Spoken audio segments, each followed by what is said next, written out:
Operation सिंदूर के बाद से एक किस्म से आप कह सकते हैं कि पाकिस्तान की डिप्लोमेटिक लॉटरी लग गई है।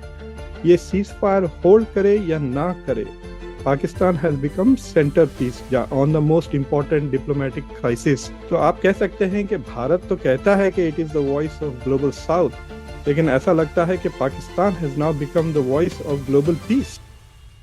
को भी ये बताइए, पाकिस्तान का इस पूरे पीस प्रोसेस में एक की प्लेयर बन के उभरना। इन्हें अब से कुछ ही घंटों बाद हम देखेंगे कि किस तरह से दुनिया के तमाम सबसे महत्वपूर्ण लोग इस्लामाबाद में इकट्ठा हो रहे होंगे और विश्व शांति की कामना करने के लिए पाकिस्तान उसके केंद्र में आ गया है। भारत कहता है कि पाकिस्तान आतंकवाद भेजता है भारत को। कई हाल ही के दिनों में भी कई इस तरह के दर्दनाक हमले हुए हैं जिसमें भारत ने आरोप लगाया है कि पाकिस्तान में उस के जरिए किए गए हैं। ऐसे में शांति का एक बड़ा लंबरदार बन के उभर रहा है पाकिस्तान। किस तरह से आप देख रहे हैं? देखिए अल्फा जी, ऑपरेशन सिंदूर के बाद से एक किस्म से आप कह सकते हैं कि पाकिस्तान की डिप्लोमेटिक लॉटरी लग गई है।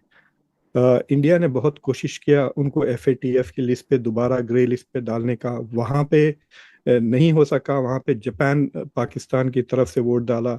वर्ल्ड बैंक और आईएमएफ के लोन्स इंडिया ने रोकने की कोशिश की, वहाँ पर भी पाकिस्तान को वोट्स मिले। और उसके बाद से आपने देखा होगा कि जब भी भारत अपने ताल्लुकात, अच्छे ताल्लुकात के बारे में बात करता है, तो दे टॉक अबाउट इट, जैसा नरेंद्र मोदी जी और वहाँ के लीडर के बारे में। तो अब देखिए आप, शहबाज शरीफ और Asim Munir have become much closer to Donald Trump. और फिर गाजा के जो पीस प्रोसेस था उसमें भी पाकिस्तान का काफ़ी रोल था। और जो शार्म अल शेख में जो कन्वेंशन हुआ था, मीटिंग, उसमें सिर्फ तीन स्पीकर थे, जिसमें शहबाज शरीफ भी एक स्पीकर थे। और अब तो स्टेटस काफ़ी बढ़ गया है। ये सीज फायर होल्ड करे या ना करे, Pakistan has become centre piece on the most important diplomatic crisis. और अगर ये पीस फाइनलाइज हो जाता, then it will be called the Islamabad accord. तो भारत के लिए ये एक मुश्किल है, क्योंकि India try to marginalise Pakistan और उसको एक पराया स्टेट बनाने की कोशिश की as a sponsor of cross border terrorism. लेकिन पाकिस्तान अब सेंटर स्टेज पे हो गया है, India on the side lines हो गया है ये इतने बड़े इश्यू पर। तो आप कह सकते हैं कि भारत तो कहता है कि it is the voice of global south, लेकिन ऐसा लगता है कि Pakistan has now become the voice of global piece. तो ये एक विक्ट्री है उनके लिए, बट इससे उनके लेकिन एक। लेकिन आप जी। इसको देखते किस तरह से हैं? क्या ऐसी वजह है? मैं ये समझने की कोशिश कर रही हूँ कि आखिर क्या सही कर रहा है पाकिस्तान जो भारत नहीं कर पा रहा है। इससे कहीं भी मैं कहती हूँ कि ये शांति का मसीहा या शांति का दूत बनने के बावजूद ये समझना पड़ेगा कि पाकिस्तान आतंकवाद को एक स्टेट पॉलिसी की तरह इस्तेमाल करता रहा है और ये कई दशकों पुरानी कहानी है। लेकिन पाकिस्तान ऐसा क्या सही कर रहा है जो व्हाइट हाउस में भी उसकी तूती बोलती है? हम देख रहे हैं खाड़ी के देशों में भी उसको जो है एक प्रोमिनेंस मिल रहा है। ईरान की नजर में भी वो एक बहुत करीबी दोस्त बन गया है। अभी हाल ही में एक बयान आया था जिसमें ये बात हो रही थी कि नहीं, ईरान इस्लामाबाद में इस बातचीत के लिए तैयार नहीं है और फौरन तपाक से ईरान ने उस बात को कहा कि नहीं, हमारा वो भाई है, हमारा जी। दोस्त है और ऐसा हम नहीं कह सकते, ये वेस्टर्न मीडिया का प्रोपेगेंडा है। तो हर कोई अलग अलग, अगर आप देखें इसमें जो स्टेक होल्डर्स हैं इस पूरे कॉन्फ्लिक्ट में, वो जी। पाकिस्तान को गुड ह्यूमर में, गुड फेथ में रखना चाहता है। क्या सही कर रहा है पाकिस्तान?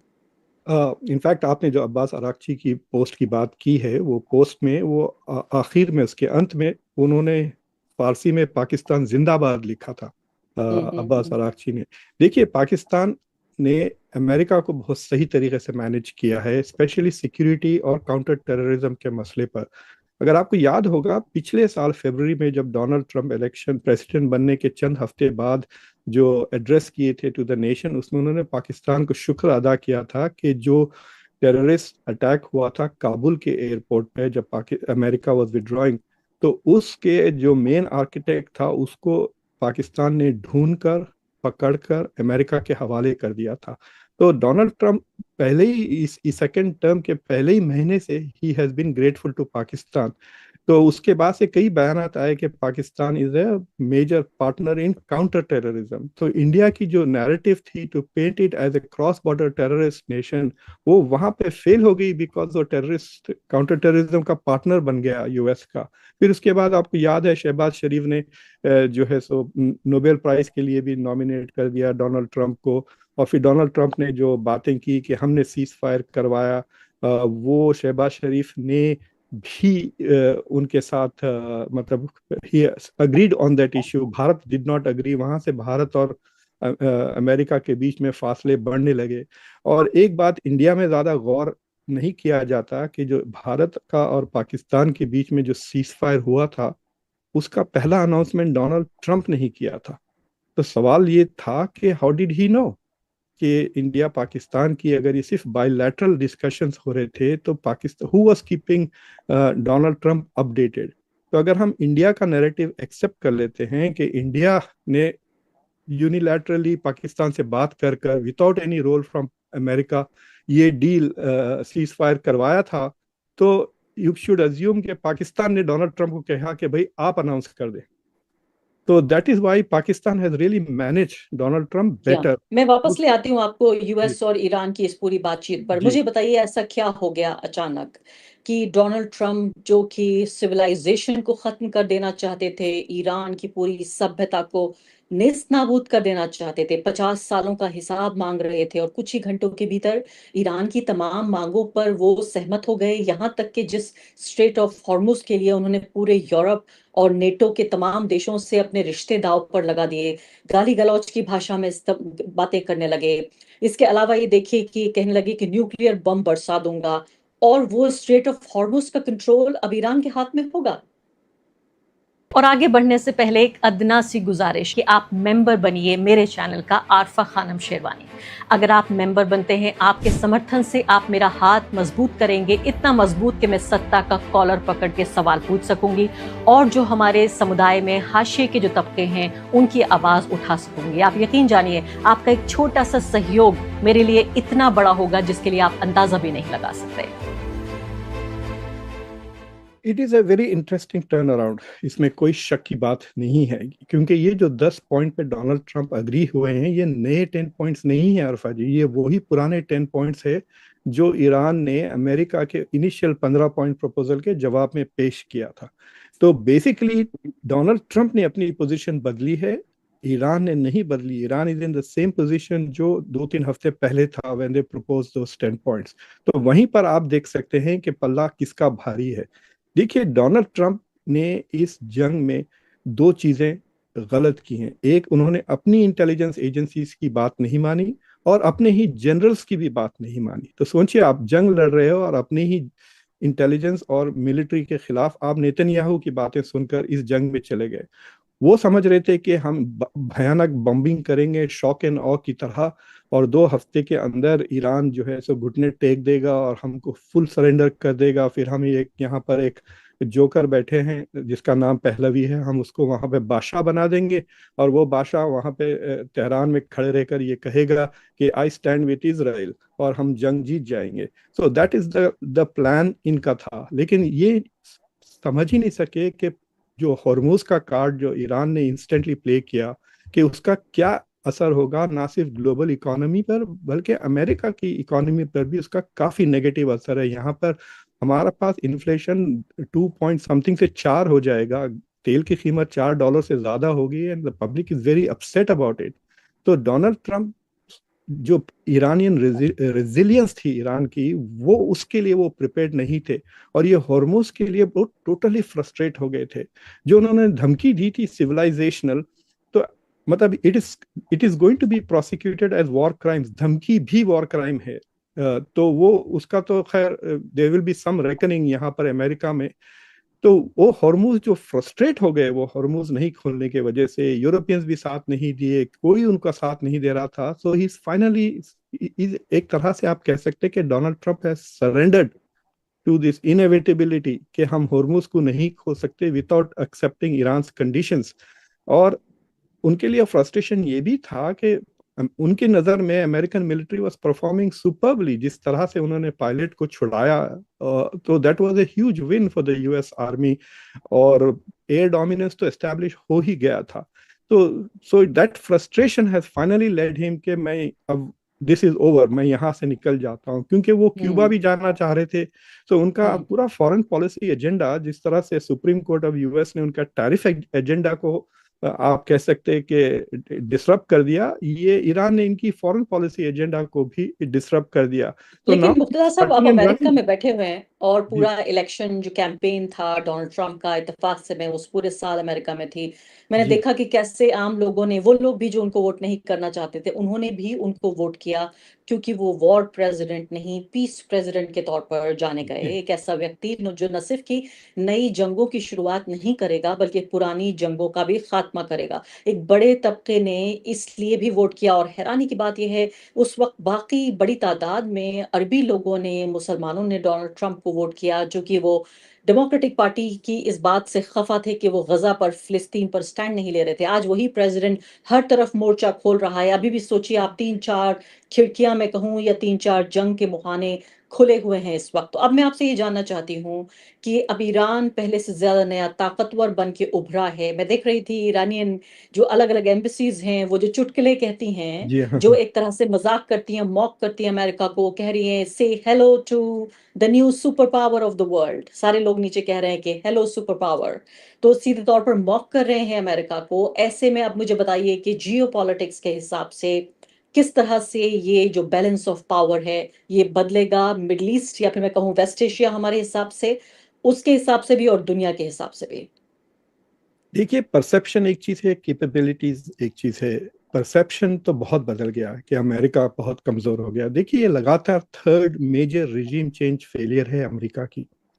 अफगानिस्तान में हम गए 2001 के टारगेट टेररिस्ट अटैक्स के बाद, और आज देखिए 25 साल के बाद वही सरकार वहां पे है। जो तालिबान थे अब भी तालिबान है, and and a much nastier and aggressive version of Taliban. वहां पे भी बहुत चर्चा हुआ था कि हम औरतों की फ्रीडम के लिए भी जा रहे हैं, और देखिए अब क्या हो रहा है अफगानिस्तान में। Iraq is the only country जो फॉर्मली अलाइन हुआ ईरान के साथ इस जंग में। It came late but it came. तो इराक भी हमला किया, $2 ट्रिलियन खर्च किया वहां पे रिजीम चेंज नहीं हुआ। ये तीसरी अटेम्प्ट है अमेरिका की रिजीम चेंज की इन द मिडल ईस्ट, और यहाँ पे भी ये फेल होकर वापस गए। ना सिर्फ फेल हो गए, पर आप कह सकते हैं कि जो जो बूढ़े लीडर्स थे जिनको रिटायर हो जाना चाहिए था, उनको रिटायर कर दिया अमेरिका ने, और young blood has taken over उसी रिजीम का। तो this is the third regime failure Donald Trump का, यूएस का कह सकते हैं। तो ये बार बार ये मैसेज अमेरिका को मिल नहीं रही कि आपकी पावर तो है, आपके पास मिलिट्री पावर, लेकिन आपका मिलिट्री पावर आप उसको पॉलिटिकल विक्ट्रीज में ट्रांसलेट नहीं कर सक रहे बिकॉज ऑफ योर यूनिलैटरलिज्म। और दूसरी चीज, मैं एक बात ये कहना चाहता हूँ कि जो मुसलमानों ने जो ट्रंप को वोट डाला, I was deeply involve in that process. उसके बहुत सख्त खिलाफ था मैं। 33% के करीब, यानी 3 में से 1 मुस्लिम अमेरिकन ने ट्रंप को वोट डाला। और जब भी मैं उनसे बहस किया या उनके साथ ग्रुप डिस्कशंस किया या इंटरव्यूज किया, तो सिर्फ एक ही जवाब आता था। हालांकि ट्रंप ने कहा कि I hate Islam, Islam hates अस, और मैं बैन कर दूंगा मुसलमानों को, इस तरह के बातें के बावजूद उनका एक ही जवाब था, नो न्यू वॉर्स। हमें ट्रंप इसलिए पसंद है कि he did not start a war in the first term. और आप देखिए सेकंड टर्म में तो वो अमेरिका फर्स्ट के बातें किए, लेकिन अभी तक उनकी foreign policy in the Middle east is Israel first. It is being dictated bye a war criminal. बिल्कुल। मुख्तार साहब, आप ये बताइए कि आप चूंकि मिडल ईस्ट के भी, यानी वेस्ट एशिया के भी बड़े जानकार हैं, और ये जो पूरी जंग है, ये सिर्फ ईरान, इसराइल और अमेरिका की जंग नहीं है, ये पूरे खित्ते की, पूरे रीजन की जंग है। अभी मैं देख रही हूँ कि जिस तरह की बयानबाजियां आ रही हैं यूएई की तरफ से भी, खुलकर न सही तो छिप कर आ रही हैं। ये भी बात आ रही है सामने, मैं देख रही थी एक पाकिस्तानी जानकार हैं, वो कह रहे हैं कि अभी भी ईरान यूएई पर हमला कर रहा है। इस पूरे इलाके की पॉलिटिक्स को जरा हमें समझाइए ब्रीफली, कि जो यूएस के जो मिलिट्री बेसिस हैं इस पूरे मिडल ईस्ट के खित्ते में, क्या वो बने रहेंगे, या वो एक तरह की सिक्योरिटी नहीं, बल्कि एक वल्नरेबिलिटी, एक कमजोरी के तौर पर इसको मिडल ईस्ट के जो शहंशाह और शाह हैं वो देखेंगे ऑटोक्रेट्स के, हमारे लिए अच्छी बात नहीं है। क्या आपको लगता है कि सिर्फ ईरान और यूएस नहीं, बल्कि पूरे वेस्ट एशिया का जो संबंध है, जो उनके रिश्ते हैं, वो अमेरिका से बदल जाएंगे? और साथ साथ एक ही सांस में ये भी कहना चाहती हूँ कि इसराइल से भी बदल जाएंगे, क्योंकि इसमें से कई तो ऐसे देश थे जो इसराइल की भी खुले तौर पर कभी छिपकर चापलूसी किया करते थे। देखिए, जो सबसे बड़ा प्रिंसिपल फॉर सिक्योरिटी था मिडल ईस्ट में कि हम अमेरिका के बेसिस हमारे मुल्क में रखेंगे और कोई भी हम पर इसलिए हमला नहीं करेगा क्योंकि अगर हम पे हमला होगा तो it is like attacking America. तो ये उनका प्रिंसिपल था। तो उनकी जो स्ट्रैटेजी थी, instead of becoming a safety net, वो मैग्नेट बन गई टू फॉर ईरानियन अटैक्स। और ये तो ना सिर्फ अमेरिका के मिडल ईस्ट के लिए, ये अब सारे मुल्क जिनके पास अमेरिकन बेसिस है वो ये बात सोचने लगेंगे, जैसे जापान और साउथ कोरिया जहाँ 50-50 अमेरिकन है। देखिए ईरान के पास वो काबिलियत नहीं थी कि अमेरिका को हिट करे, हमारे पास एक कंकड़ भी आके नहीं लगा हमें। बट अमेरिका ने खुद हजारों अमेरिकन को वहां उसके रेंज में डाल दिया था through it's basis. So that's why Iran की स्ट्रेटेजी इतनी मजबूत हो गई। लेकिन देखिए, जो डिप्लोमेसी इसराइल ने की है पिछले 25 साल में, अगर आप 15-20 साल पहले जियो पॉलिटिक्स मिडल ईस्ट की पढ़ाते थे तो the rivalry was Israel versus Arabs. लेकिन ये थ्रू पार्टिसिपेशन, जो यूनाइटेड अरब एमिरेट्स की नई फॉरेन पॉलिसी थी, उसके बेसिस पे जो मेन एक्सिस ऑफ कॉन्फ्लिक्ट था उसको बदल दिया गया। Instead of Arabs versus Israel, it became Arabs and Israel versus Iran, जो पिछले 15 साल से जो मेन टॉपिक चल रहा था। और जो एब्राहम एकॉर्ड्स बना, और देखिए जो एब्राहम एकॉर्ड्स के मुल्क थे उनको बार बार ट्रंप ने कहा कि it will lead to peace and prosperity, और सबसे ज्यादा नुकसान उन्हीं मुल्कों का हुआ है जो एब्राहम एकॉर्ड्स के मेंबर्स हैं, बहरीन और यूनाइटेड अरब एमिरेट्स। अभी जब असेसमेंट होगा तो आप देखेंगे कि कतर, यूएई, कुवैत और Bahrain have suffered the most. Iran ने थोड़ा हाथ थोड़ा होले होले रखा ऑन सऊदी अरेबिया, बट इन चारों की बहुत धुलाई की उसने। They are going to suffer economic consequences, और खतर है ऑलरेडी अनाउंस कि शायद वो बेसिस निकाल देगा। वैसे भी बेसिस तबाह हो गए हैं, they are not usable at the moment. तो या तो अमेरिका कहेगा कि आप दोबारा इन बेसिस को इन्वेस्ट करें, बिकॉज सारी फंडिंग तो लोकल आ रही है, अमेरिका नहीं खर्च कर रहा है वो पैसे। तो अब ये सवाल उठता है यूएई, कतर, सऊदी अरेबिया को कि हम बिलियंस ऑफ डॉलर्स करके फिर अमेरिका के बेसिस बनाएंगे और फिर अगर झगड़ा हुआ तो हम टारगेट बन जाएंगे। तो I think the Middle East जो गल्फ कंट्रीज है उनके लिए बहुत जरूरी है कि they need to rethink this entire, मतलब उनकी स्ट्रैटेजी है। तो वो जो 4 एम्बेसडर की मीटिंग हुई थी इस्लामाबाद में पिछले हफ्ते, जहाँ पे तुर्की, इजिप्ट, सऊदी अरेबिया और पाकिस्तान के फॉरेन मिनिस्टर्स की मीटिंग थी, that was very critical. I wish कि वो इराक को भी बुला लेते वहाँ, because it look like a Sunni NATO की फॉर्मेशन हो रही है। तो अगर वो इराक और बुला लेते तो देन दैट सेक्टेरियनिज्म खत्म हो जाता। But I think they are going to think of regional कुछ इस तरह सिस्टम, और जी, मुझे लगता है कि चाइना का रोल अब और मजीद बढ़ जाएगा। देखिए चाइना का अभी, रोल बढ़ जाएगा। मेरे पास हाँ, समय थोड़ा-सा कम है, आखिरी सवाल आपसे लेना चाहती हूँ, एक बात वो मैं है बता दूं भारत कि से। पीपल आर जी, ज़रूर। फॉरगेटिंग कि चाइना ने भी काफी दबाव डाला on Iran to open the Strait of Hormuz for this ceasefire. उस पर ज्यादा अटेंशन नहीं दे रहे हैं लोग, but China played an important role in the ceasefire along with Pakistan. बिल्कुल। आखिरी सवाल आपसे जो भारत से जुड़ा हुआ है, मुझे याद है कि जब पिछली बार पाकिस्तान का नाम आया तो हमारे विदेश मंत्री ने कहा कि हम दलाल नहीं हैं। मैं सोच रही हूँ कि आज जो दलाल हैं वो तो खुश हो रहे हैं, जो दलाल नहीं हुए, जिन्होंने चापलूसी नहीं की, जो बीच में नहीं पड़े, आपको लगता है कि क्या ये एक मिस्ड अपॉर्च्युनिटी है, एक ऐसा मौका जो भारत ने खो दिया? आपने अपने पहले सवाल के मेरे जवाब में कहा कि एक छोटा देश बड़ा बन रहा है, बड़ा देश छोटा बन के दिख रहा है। क्या आपको लगता है कि दलाल और नॉन दलाल के चक्कर में इस तरह की जो भाषा का इस्तेमाल हुआ, भारत ने एक मौका खो दिया? भारत ने बहुत अपनी क्रेडिबिलिटी लूज कर ली है इसमें, बिकॉज पहले तो वो जो तकरीर जो वहाँ पर हुई है, वहाँ पर it did not talk about the suffering जो प्राइम मिनिस्टर मोदी ने की गाजा के सिविलियंस की सब की जो, और जिस दिन उन्होंने स्पीच दिया उसकी भी तारीख है। It was a day of the biggest terrorist attack on Palestine by Jewish terrorist, 25 फरवरी। उसके बारे में एक लफ्ज नहीं किया प्राइम मिनिस्टर मोदी, और वहाँ साफ खड़े रह के कहा उन्होंने, आई से with full conviction that I stand with Israel. तो ये जंग शुरू होने से पहले ही उन्होंने कह दिया कि हम इसराइल के साथ हैं। तो वहां पे इंडिया की क्रेडिबिलिटी एंड न्यूट्रलिटी खत्म हो गई है। और व्हाट हैज हैपेंड इज के इंडिया की जो ताल्लुकात यूएई के साथ थे, I2 U2 में ले लें वगैरह, इट हैज रिमेन ट्रांसैक्शनल। तो अब बस ऐसा ही होगा, लिटरली दलाल छोड़ दे आप, जो दूसरा बनिया की रिलेशनशिप हो गई। तो India is like a trader with middle east. तो वो आप कहते हैं स्टेट्समैन का रोल नहीं अदा किया, and India has chosen to remain marginalised. और ये बहुत, मतलब या तो फॉरेन पॉलिसी की कमजोरी नजर आ रही है, या इंडिया की डिपेंडेंसी ऑन इजराइल। और अगर आप देखें, बार बार जो प्रॉक्सीज है सरकार के, और खुद डॉक्टर जयशंकर, वो ये कहते हैं कि इजराइल हमारे साथ कारगिल में खड़ा रहा, इसलिए हम इजराइल के साथ। तो ऐसा लगता है कि